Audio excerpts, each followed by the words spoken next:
Hello दोस्तों, राधे राधे। दोस्तों, आप सबका स्वागत है आपके अपने YouTube channel garden green blog पर। अगर आप मेरे चैनल पे नए हैं तो मेरे चैनल को सब्सक्राइब करें और बेल आइकन को क्लिक करना बिल्कुल ना भूलें मेरे चैनल की डेली की अपडेट लेने के लिए। तो दोस्तों, इससे पहले गर्मी अपना असली रूप दिखाए, हमें अपने पौधे को पहले ही प्रोटेक्ट कर लेना चाहिए। पिछली साल की तरह इस साल बिल्कुल भी नहीं करना है। आपके पौधे पिछली साल बहुत ज्यादा झुलस गए थे, मरने भी स्टार्ट हो गए थे, लेकिन इस साल हमें पहले ही अपने पौधे को प्रोटेक्ट कर लेना है। तो स्टार्ट करते हैं अपनी ये वीडियो। तो दोस्तों, पहला पॉइंट डिस्कस करते हैं कि पौधों को झुलसने से कैसे बचाएं। तो जैसे कि हम धूप से बचने के लिए छाते का उपयोग करते हैं, इस तरह उसी तरह हमें अपने पौधों को धूप से बचाने के लिए ग्रीन नेट का उपयोग करना चाहिए। ना ये केवल धूप से बचाती है बल्कि पौधे को स्वस्थ, हरा भरा और घना बनाती है।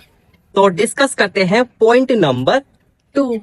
अगर दोस्तों आपका पौधा ग्रीन नेट तक नहीं जा सकता है, या गमले का साइज बड़ा है, बहुत भारी है, या इतनी ग्रीन नेट नहीं है कि सारे पौधे उससे कवर हो जाए, तो आप ट्राई करो मल्चिंग। मल्चिंग ही एकमात्र सहारा है जो पौधे को धूप से बचा सकता है। अब आपने क्या देखा होगा, सुबह के समय जब आप पौधों के अंदर पानी डालते होंगे तो पानी, मिट्टी में नमी सुबह के मतलब 12 बजे तक ही रहेगी या 1 बजे तक रहेगी। उसके बाद मिट्टी बिल्कुल सूख जाएगी। अब पौधा पानी कहाँ से ले, क्योंकि मिट्टी तो सूख गई, मिट्टी में तो कोई नमी नहीं है। पौधा पानी लेता है अपनी पत्तियों में से। अगर पौधा अपनी पत्तियों में से पानी लेगा तो ये समझ लीजिए पहले तो पत्तियां सूखेंगी, फिर पौधा सूखेगा, फिर कहानी खत्म, बस। तो हम यूज करने वाले हैं मल्चिंग। मल्चिंग क्या होता है, अगर आपके गार्डन है, गार्डन में से सूखे पत्ते निकलते होंगे, या सर्दियों में आपने मूंगफली खाई होगी उसके छिलके, या पेंसिल के छिलके, या ईंट के टुकड़े, कोयले के टुकड़े, या लकड़ी का बरूदा, बहुत सारी चीज होती है। उन्हें क्या काम करना है, मिट्टी की सरफेस के ऊपर रख देना है। अब क्या होगा, जब सूरज की डायरेक्ट रोशनी मिट्टी के ऊपर पड़ेगी ना, पड़ेगी नहीं, क्योंकि ऊपर तो हमने एक परत बिछा दी है ना। और जब मिट्टी और सूरज की रोशनी का कांटेक्ट बीच से कट होएगा तो मिट्टी में धूप नहीं जाएगी, मिट्टी नहीं सूखेगी, मिट्टी में नमी बनी रहेगी और पौधा आपका दोपहर की कड़क धूप में भी सही रहेगा। तो दोस्तों, डिस्कस करते हैं पॉइंट नंबर 3। जहां दोस्तों इस वाले पॉइंट में हम डिस्कस करने वाले हैं पौधों की यूनिटी के ऊपर, यानी कि हर एक पौधा दूसरे पौधे को खुद ही बचाने वाला है। बस आपको एक काम करना है। क्या काम करना है, वो आता है ग्रुपिंग। यानी कि आपको एक पौधा छत पे अकेला नहीं छोड़ना है।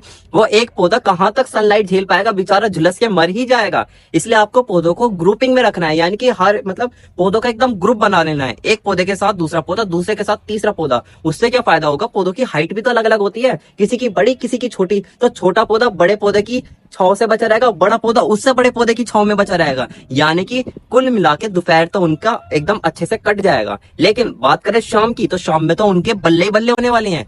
क्या बल्ले बल्ले होगी, तो मैं आपको बता दूं, जब आप उसके अंदर वाटरिंग करोगे और ऊपर से जब पौधों के ऊपर शावर करोगे, तो ये समझ लीजिए जो पानी है जब पत्तों के ऊपर रुकेगा और सारे पत्ते एक दूसरे से जुड़े हुए होंगे, तो ये सोचो उनके बीच में बन जाएगी ह्यूमिडिटी, यानी कि नमी। और गर्मी के मौसम में अगर पौधों को नमी मिल जाती है ना, तो उसके आगे सारे फर्टिलाइजर बिल्कुल फेल है। दुनिया का कोई भी फर्टिलाइजर लिया ना, सब फेल है गर्मी में ह्यूमिडिटी के आगे। पौधों को सबसे ज्यादा अच्छा गर्मी में नमी ही लगती है।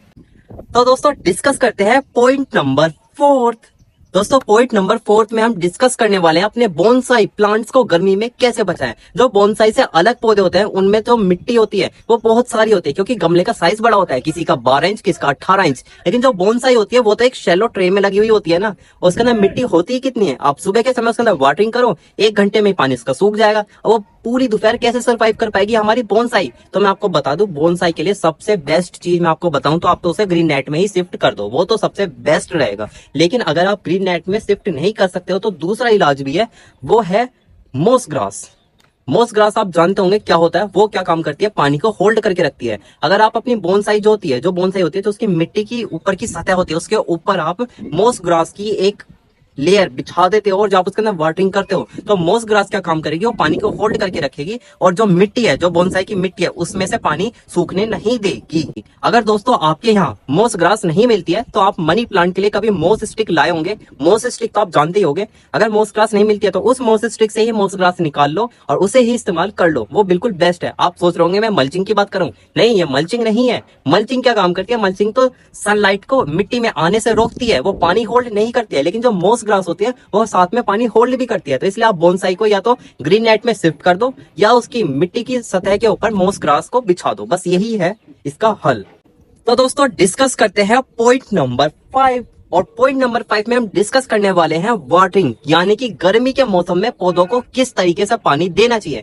मैं आपको बताऊं, सही पानी देने का समय आता है सुबह और शाम। दोपहर में कभी भी पानी नहीं देना चाहिए। कुछ गार्डनर दोस्त को बहुत ज्यादा ही जुनून होता है गार्डनिंग का, वो दोपहर में भी पानी डालना शुरू कर देते हैं पौधों की बहुत ज्यादा गंभीर स्थिति को देखते हुए। लेकिन दोपहर में कभी भी पानी मत डालना, क्योंकि दोपहर के टाइम में पौधे की जो मिट्टी होती है वो बिल्कुल उबली हुई होती है और आप एकदम से ठंडा पानी डाल दोगे तो उसकी रूट्स डैमेज हो जाती है। तो इसलिए दोपहर में कभी भी पानी मत डालना, बस सुबह और शाम डालना चाहिए। और दोस्तों सबसे बढ़िया बात, आप पानी डालते समय पानी को कभी भी चेक नहीं करते हो कि पानी है कैसा, क्योंकि गर्मी के मौसम में पानी की टंकी में जो पानी भरा हुआ होता है ना, वो बिल्कुल उबला हुआ होता है। इसलिए आपको पानी चेक करके डालना चाहिए कि पानी गर्म है या ठंडा है। अगर पानी गर्म है तो वो पानी मत देना। जब शाम में ठंडा पानी आता है बाहर का ताजा पानी, या आपके घर में समरसेबल लग रहा है, वो वाला ताजा पानी अगर आप पौधों को दोगे तो पौधों के बल्ले बल्ले होनी है, क्योंकि ठंडा पानी पौधों को बहुत ज्यादा अच्छा लगता है। गर्मी के मौसम में बिल्कुल भी उबला हुआ पानी मत देना।